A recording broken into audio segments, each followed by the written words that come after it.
Back to Africa, Kenya has been described as a country of both extraordinary success and disappointing failures socially, economically, and institutionally. And a new decentralized administrative system, Kenya's regional leaders say, well, they are determined to change things. In a recent conversation with Nderitu Gachagua, the governor of Nyeri County, he discussed his development strategies that aim to expand opportunities for citizens. The essence of devolution and what is now we are realizing on the ground is that the common person there, especially at the farm level, is now more empowered, to make decisions, affecting his or her life. But our principal role really as governors is to oversee the activities happening in the county, but even more importantly to ensure that at the farm level, the farmer, the small trader on the street, gets more. We are more concerned with the advancement and the rate of return on activities at the county level. What is the government's share, the extent of the control of what the people of Nyeri County, for example, are able to get from the central government, and the extent of control of what you're able to do as the governor of Nyeri? Well, under the new constitutional arrangement, the counties are entitled to a minimum of 15% of national revenue.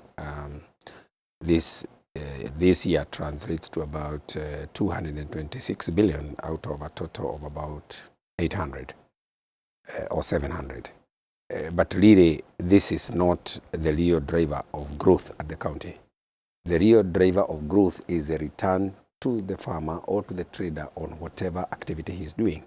And the challenge here is that I have just talked about exports, where a country like Kenya will display very good figures on exports on tea, coffee, sugar, and so on.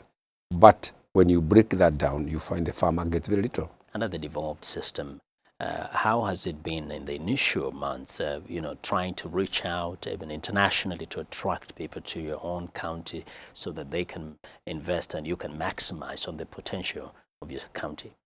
Yes, it is very, very exciting. It has its own challenges. There is resistance, of course, to the new way of doing things because some of the traders and people, stakeholders and so on, have been used to that centralized way of doing things. But we are getting there. We are engaging, and this is a mandate that is given to the governor and the executive by the constitution itself.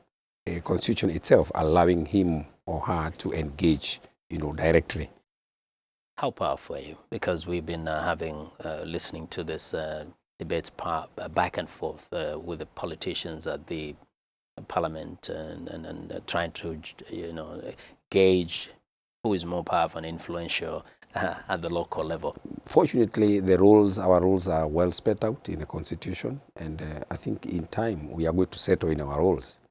The governor and the executive are actually in the executive arm of the county government, and we do have a county assembly headed by a speaker that is the legislative arm, of the county, and our roles are spelled out. And we are experiencing challenges, of course, because before that, we only had members of parliament who are essentially in control of everything. Finances, everything was member of parliament. But under the new dispensation, other players have come in.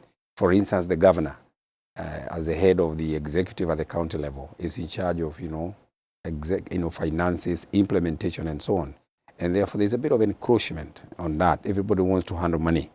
So you have the senators wanting to come and chair boards at the county level. You have the members of parliament, overseeing finances. But essentially, everybody wants to deal with money. But as we move along, we have to accept everybody has a role. They have a legislative role. They have an oversight role in the executive. But when it comes to implementation and spending money and setting priorities, it is really the role of the executive, and this is the governors. Well, Nderitu Gachagua is the governor of Nyeri County in Kenya. Tune in for part 2 of my interview on tomorrow's Africa 54.